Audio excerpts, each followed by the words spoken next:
तो आज मैं और टीना आए हैं एक कंट्री साइड एरिया में। यहाँ पे एक फार्म है। फार्म क्या, वैसे वो एक एजुकेशनल फार्म ज़्यादा है। यहाँ पे जैपनीज़ पेरेंट्स अपने बच्चों को लेके जाते हैं, जैसे फूड कैसे प्रोड्यूस करते हैं, और जैसे गाय वाय की मिल्किंग हो गई, दूध निकालना हो गया, जानवरों को खाना देना हो गया, खेती बाड़ी कैसे करते हैं। तो उस तरह का एजुकेशनल फार्म है ये। तो यहाँ अक्सर स्कूल के ट्रिप्स आते हैं कि जैसे बच्चों को नेचर से क्लोज कराने के लिए, कि उनको दिखाने के लिए कि तुम्हारा खाना अक्सर आता कहाँ से है, क्योंकि लोगों को पता नहीं होता ना उनका खाना आ कैसे रहा है, किसान कितने घंटे काम करते हैं, ये सब दिखाने के लिए। और एक बार उनको एक्सपीरियंस भी हो जाएगा रियल ग्राउंड में कि धूप वूप में काम कैसे करते हैं। तो इस तरह के शॉर्ट ट्रिप्स कॉलेज कराते हैं। तो वीकेंड पे मैं खाली था और दोस्त वगैरह थोड़े बिजी थे, तो हमने सोचा हम ही दो आ जाते हैं वहाँ पे, एक वीकेंड ट्रिप हो जाएगी। अच्छा, मैंने लास्ट वीडियो में बोला था कि टीना के पास लाइसेंस है लेकिन उसे चलानी नहीं आती है। इसका मतलब था कि इसने लाइसेंस बनवाया था, फिर ये 1 साल के लिए ऑस्ट्रेलिया गई थी, फिर कोविड लॉकडाउन हो गया तो इसकी ड्राइविंग की प्रैक्टिस छूट गई। तो मतलब इसका अंदाज़ा नहीं है कि बैक कितनी देर में होती है, काटना कितना होता है, स्टीयरिंग वगैरह। तो मेरा मतलब वो था कि ड्राइविंग नहीं आती है। तो हम लोग वहाँ उस दिन बहुत जल्दी पहुँच गए थे और हमारे पास 3 ऑप्शन अवेलेबल थे। एक थी घोड़ों की टेक केयर करना, एक था भेड़ों की टेक केयर करना, और तीसरा था मशरूम प्लांटेशन। ये हर मौसम के हिसाब से ये लोग ना चेंज करते रहते हैं। ये कोई पिग की श्राइन है, यहाँ पे पिग की श्राइन है और यहाँ पे ओमिकुजी भी है, और यहाँ पे लोगों ने विश भी लिख रखी है। तो इसने लिखा है, He wrote, I wish I can go out with Yuto, maybe marriage. तो यहाँ भाई ने मन्नत मांगी है, यूतो सान के साथ डेट हो जाए और थोड़ा ब्याह हो जाए तो मौज आ जाएगी। ये कह रहा है मुझे हुमा दिख जाए, हुमा मिल जाए तो मौज आ जाएगी। I wish I can have a girlfriend for the first time. ये कह रहा है मेरी पहली बार बंदी बन जाए तो मौज आ जाएगी। सब यहाँ बंदियाई मांग रहे हैं। We're not allowed to see this, yo. Bad luck. Bad luck? Is bad luck? If you see people's luck, it's For bad who? luck. Myself. Why you watching then? ये दूसरों के विश पढ़ पढ़ के बता रही है बैड लक होता है ये। मेरे को तो नहीं लगेगा bad luck. A few moments later.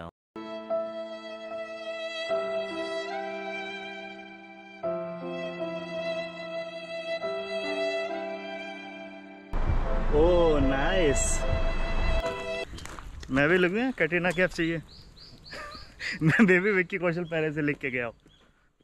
तो सबसे पहले हम पहुँचे घोड़ों के अस्तबल में। जब हम वहाँ पहुँचे तो पता लगा वो घोड़े नहीं थे, वो पोनी थे। पोनी घोड़े की एक छोटी ब्रीड होती है, जिसको सरल भाषा में बोलें तो जिन घोड़ों ने बचपन में बॉर्नवीटा नहीं पिया वो बड़े होके पोनी बनते हैं। और पोनी ब्रीड इसलिए थी क्योंकि ये फार्म बच्चों के लिए ज़्यादा कैटर किया हुआ था और घोड़े थोड़े एग्रेसिव होते हैं। वैसे कुछ पोनी भी थोड़े हरामी से थे। घोड़े की टट्टी रख रखी है, ये सुअर की टट्टी है, ये घोड़े की टट्टी है। इसमें वो नाना पाटेकर डायलॉग डाल दो, बता इसमें कौन सी घोड़े की टट्टी है, कौन सी सुअर की टट्टी है। अरे बनाने वाले ने इसमें फर्क नहीं किया, तू कौन होता है फर्क करने वाला। यहाँ एक डब्बे में अपनी टट्टी कर दूं। तो फार्म में घुसने से पहले सबसे पहले हमको जूते पहनाए गए, और जूते पहना के आधी काउबॉय वाली फील तो आ गई थी। फिर हम सब की क्लास हुई और हमें 15-20 मिनट का लेक्चर पिलाया गया।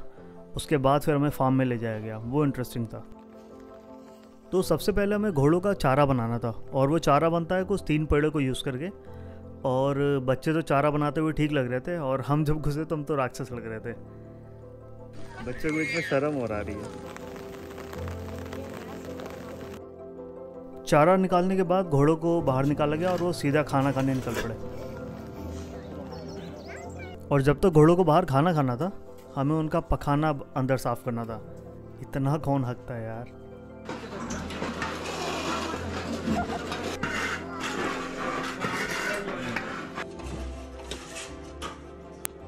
उसके बाद हमें घोड़ों की सफाई करना सिखाया गया, और हमें ब्रश दिए गए बहुत सारे कि हर बॉडी पार्ट का एक अलग ब्रश होता है।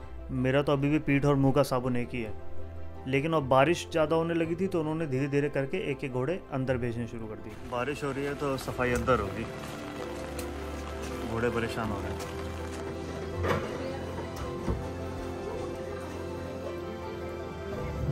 So cute. तो घोड़ों की सफाई करने के बाद हाथ वाथ धुले हमने, और हमें लेके गए वो पिग शो में। और वो पिग सुअर कम ऐसा लग रहा था उसमें कुत्ते की आत्मा आ गई है।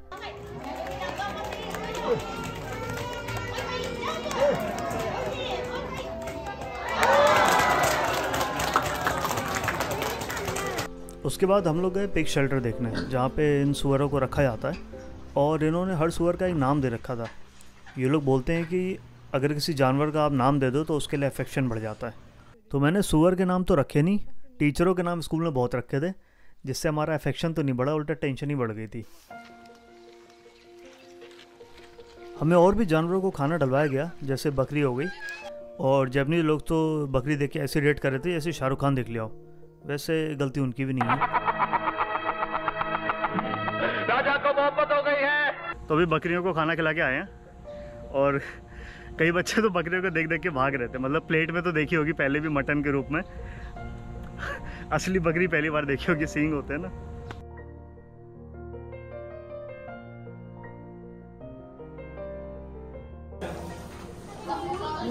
ये 1.5 महीने की है बच्चिया, इसी डेट ऑफ बर्थ वहाँ लिखी है। तो नेक्स्ट एक्टिविटी बच्चों के लिए थी कि उनको गाय को चारा डालना आना चाहिए। और गाय को चारा डालने का मेन मोटिव ये था कि बच्चों के मन से गाय के लिए डर निकल जाए, क्योंकि अगली एक्टिविटी थी गाय का दूध निकालना, जिसके लिए गाय के पास जाना बहुत ज़रूरी था। क्योंकि दूध अब बच्चों को निकालना था और बच्चों को पता नहीं होता है कि जानवरों को हैंडल कैसे करते हैं, तो उन्होंने ये प्लास्टिक का थन बना रखा था। वैसे थन लग तो नहीं रहा है लेकिन हाँ, बच्चों की काफ़ी हेल्प हुई, तो उन्होंने बड़े कामली गाय को हैंडल किया।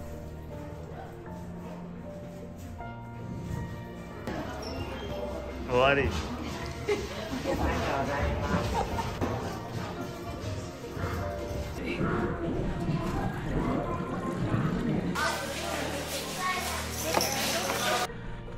ऐसे होते हैं जापानीज फार्म। इधर घोड़ों का बना रखा है, वहाँ का गौशाला थी। दूध के डब्बे इंडिया जापान के एक ही जैसे हैं। रहे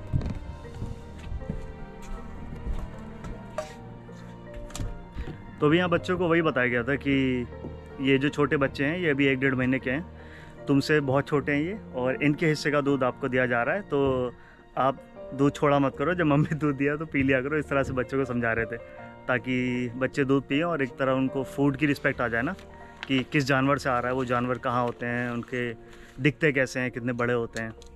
एक अच्छी चीज़ है बच्चों को एजुकेट करने के लिए, वरना आधा टाइम तो हम ही लोग को नहीं पता होता कि फ़ूड का सोर्स क्या है। जैसे वनीला कहाँ से आ रहा है, चॉकलेट कैसे बनती है, काजू का पेड़ कैसा दिखता है। तो एक अच्छा बच्चों को इन्फॉर्म करने का तरीका है। ये सारी सब्जियाँ यहीं की हैं, ताज़ा गाय का दूध बिना मिलावट के साथ, यहीं का दूध है ये। मतलब गाय का आंटी का नहीं। तो यहाँ का जो बफे है काफ़ी इंटरेस्टिंग है, पूरा जापानीज़ खाना है, और लगभग जो फूड आइटम्स हैं वो लगभग यही फार्म के हैं।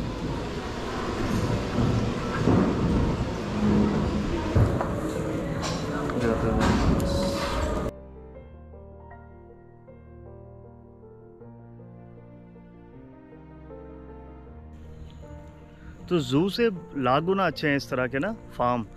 कम से कम डोमेस्टिक एनिमल्स के साथ ऐसे बच्चे खाली देख के नहीं आ जाएंगे, जैसे वो रहते कैसे, उनकी केयर कैसे करनी है, खाना इन्हीं से आता है इस सब की इंपॉर्टेंस बताने के लिए। जैसे यहाँ पे हर साल बच्चों को ना स्कूल की तरफ से भी लेके जाते हैं पिकनिक की तरह 4-5 दिन के लिए, और हर दिन का एक प्लान होता है कि एक दिन आपको गेहूँ, चावल और स्ट्रॉबेरी ये सब बोना सिखाएंगे। तो जू से तो लाख गुना अच्छा है इस तरह का। परफेक्ट ये भी नहीं है, लेकिन हाँ, जू से तो बेटर है।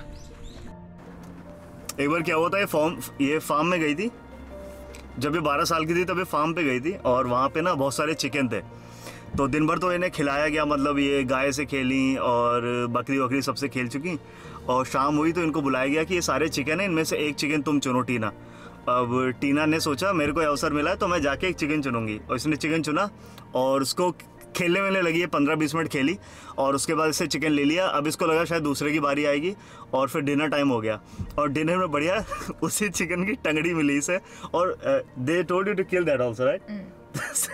Did it why? I chopped the chicken. So, इससे उस चिकन की गर्दन कटवाई और फिर वही परोस के इसे दे दिया गया, और ये बिल्कुल एकदम आंखें पलट गई थी इसकी, और फिर इसके घर वाले लेने आए थे कैंप से इसे।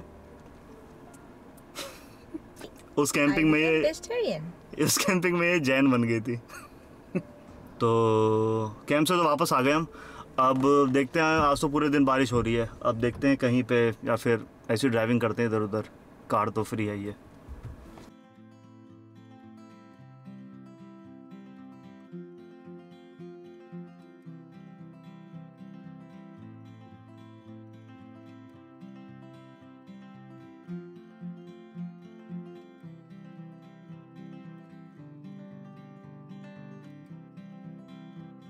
अभी ये मुंह केवल औंधे गिरी है।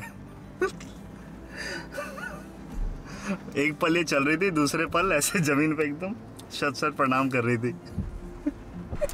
कपड़े थे उसके। अबे यार, भगवान भला करे। That's my favorite. बहुत गिरी हुई लड़की है। It was my favorite clothes to wear.